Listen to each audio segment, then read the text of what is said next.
My name is Sarah Cooper, and I am a 5th grade teacher at Fairview-Marguerite Elementary School, and I got to do the externship last year. I am born and raised here in Hamlin County, went through the school system in Hamlin County, and when I applied for the externship, Casey actually encouraged me to apply for it. She's like, I think this is something that you'd really be interested in.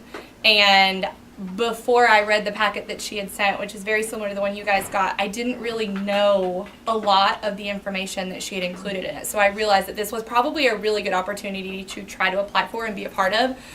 Because when you keep hearing that this is truly a career-changing opportunity, they are saying that because it is true. This experience is going to be what you make it.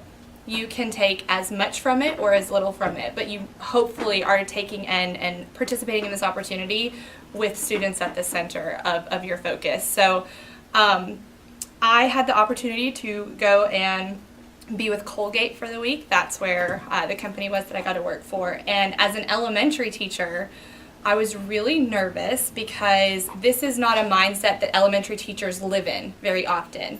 And even this year, several times, there's lots of colleagues that I work with that make comments about how, they just wish they knew more about the workforce. And we've been so college focused, but now we're hearing college and career. But career really means that you can have these amazing jobs without a college degree. But the further away from that you are, the harder it is to be involved. And I think if we polled a lot of elementary and probably potentially even middle school teachers, if they knew what opportunities were out there right now, if they knew about Drive to 55, if they knew about the LEAP grants, if they knew about all of the workforce development that we're doing here in Hamlin County, or that's just really offered as a state, I think you would find that not many people are really truly knowledgeable on that. So one thing that I would like to challenge and task you with as a group, especially since you're a larger group and you seem to be pretty evenly split up this year in what areas you're in, is that talk to each other throughout this experience, because you have elementary teachers, you have kindergarten all the way through high school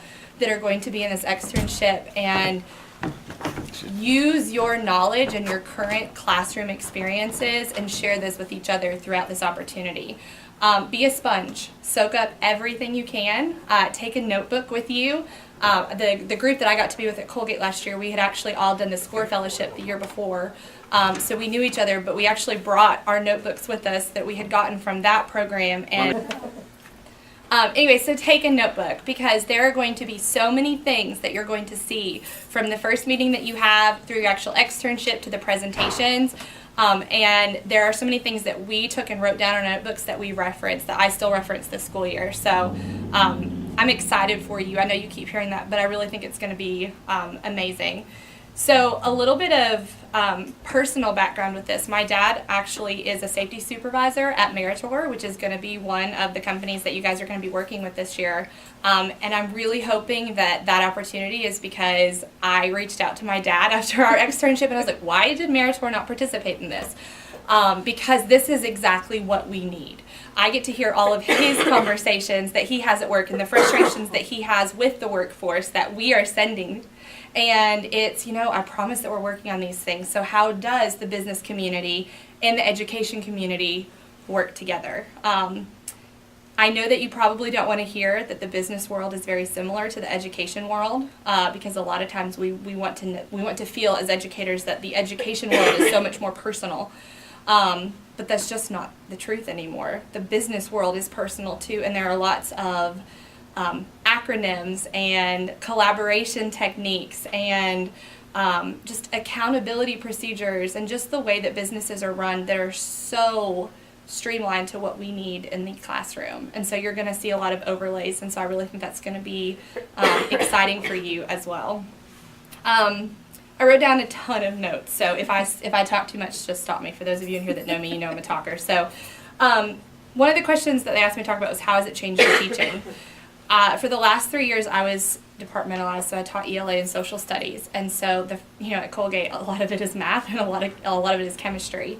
For those of you that don't know, there's a lot of chemists that work at Colgate. I had no idea that they had a chemistry lab right in the middle of their, I just thought they make toothpaste. I guess I never really thought about how the toothpaste got there. I mean, it was there, but there's a lot of, all the way from technicians and electrical engineers, all the way up to your chemists, and then everywhere in between. And those people that are holding their jobs are coming out of our classrooms. And as teachers, I know we get asked a lot, whether we're teaching kindergarten or if you're in high school getting ready to that last step before we send those students on, you hear the comments a lot, well, how am I actually going to use this in the real world? And when you go tour a lot of, if you go to Walter State and you do your tour there, if you go to TCAT and you do your tour there, they're going to answer a lot of those questions for you.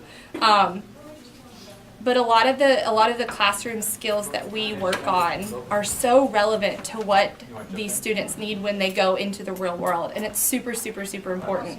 I actually had a conversation with students today. We're in that starting to think about test prep since testing season is almost upon us, and so it's, well, why do I have to read? Why are you constantly having me read these reading passages, and when am I actually going to use this math in the future? And when we were on the TCAT tour last year, someone made the comment, and I don't remember who, but that one of the most rigorous jobs that you can have with reading right now has to do with auto mechanics. Because auto mechanics, you think of working on cars, but there's no way that those auto mechanics can be experts in every single car that they're supposed to work on. So where do they go when they have to figure out what to do with a car? They go to a manual, and they have to be able to read that manual, and they have to be able to comprehend that manual so that they can go work on these cars. And I think that was a huge point for me as a 5th grade teacher. Okay, that's one way. If you really like auto mechanics, that's great. If you are a hands-on person and you go out and you work with your dad on your truck and you learn how that truck works, but if that's the field that you actually end up going into, you're going to be working on more cars than just the truck that you helped to build with your dad. So you have to be able to take and read, and you have to be able to comprehend, and you have to apply those life skills. Another interesting thing that surprised me was the parallels of personal skills. There was a story last year at the panel that we went to in our first meeting. I think it was Miss Fluker that talked about it, where she said she was interviewing someone who had the best resume ever, had, this just so many skills that looked great on paper, but throughout the interview, he could not look up at her and make eye contact at all. And I see that in the classroom so often, where you're trying to not only teach kids academic skills, but you're also trying to teach them the social and emotional skills.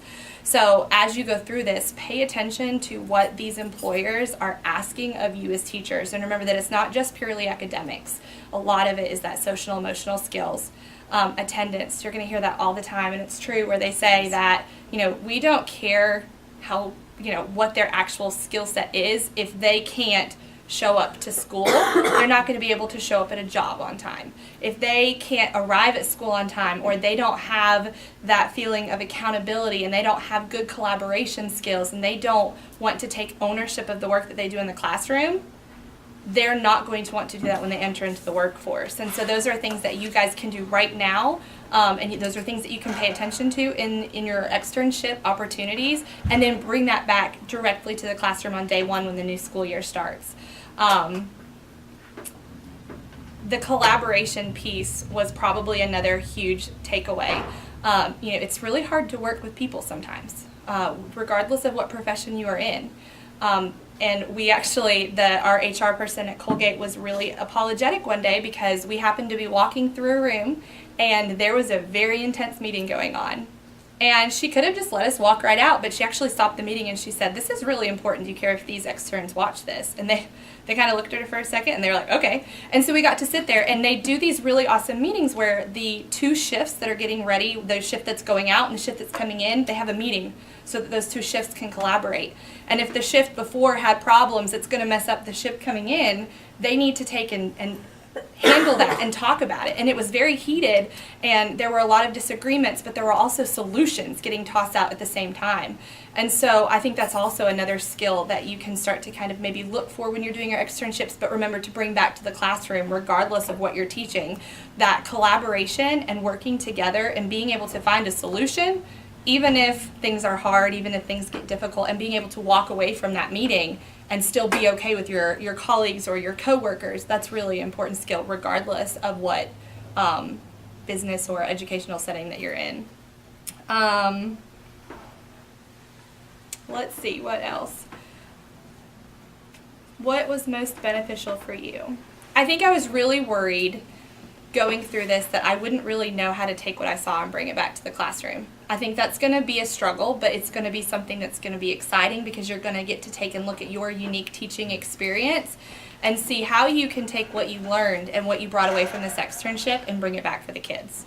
And it's going to look different for every single person in this room, and that's okay.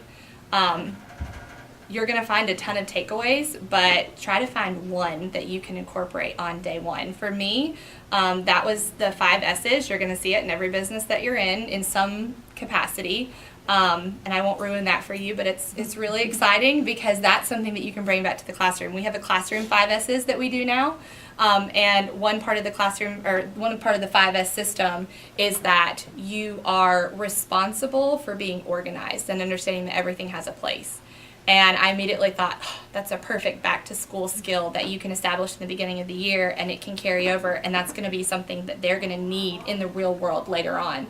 Being responsible, knowing what your expectations are, taking care of your classroom materials, taking care of your materials at your workplace, because if you didn't put in a piece of equipment where it needs to go, the person that comes in after you won't know where it's at, or accidents that you don't want to take and leave a trash can where it's not supposed to be so that a forklift can run into it and cause problems. So, I mean, it goes on and on and on, but there are so many parallels, and I just can't wait for you to see that actually come to light. And your experiences are going to be so vastly different that I really think the presentations on the last are so cool because you get to see everybody's experience and what their takeaways were, and it's, again, another amazing learning experience. I think it's a mindset. Your job is to help change the narrative. And as you know, it's really hard to change a mindset and change a narrative and help bridge those gaps and help people, send them in direction that they need to know, so that when you have someone say, man, I just really want these kids to be successful in the future, but I don't know what that looks like. Well, let me actually tell you, there's an awesome opportunity, blank, blank, blank. Or let's bring in someone from the business world and let them talk to the kids, so that they can take and be exposed to this. And I know that there is a lot of opportunity out there in the high school realm, but what can we do to make sure that K-12 teachers are collaborating so that we can then, as a district, take that back to our community? And we are the ones that are training these students. We want to take and help them be successful. College is not for everyone. So the more knowledgeable that we can become on what is actually out there for them. We know college. We went to college. That's what we lived in. That's what we know. But the reality is that a majority of our students may not be interested in that at all. So if we want them to be amazing, successful citizens that are going to continue to build the community, we have to be mindful about helping them find those opportunities that are there for them. Growing up with a dad who worked in a business here in Morristown, I remember job shadowing him when I was in 8th grade, and at Meritor they make parts for trucks, big parts. That's about all I know, so I don't know any more than that, but it's just not I don't get it. But I remember, he worked 3rd shift for forever, and so that's the shift that I job shadowed, and I leaned up against something, and when I pulled away, I had, dirt, grease, everything all over the side of me, and that, that's what stuck in, was that businesses like that, factories, are not clean.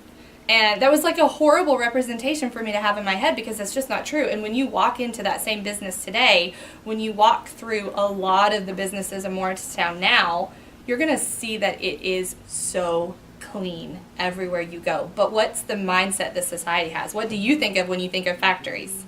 Dirty, clean, not safe working conditions. Yeah. Accident prone, just things, just not put together. But what you're going to see when you go is that there is so much organization, there is so much cleanliness, there are so many quality safety rules, quality control rules that you're going to hear, and every single person in that building knows it. And if you don't follow those rules, you're not going to work for that company anymore. So again, it's that accountability, that ownership.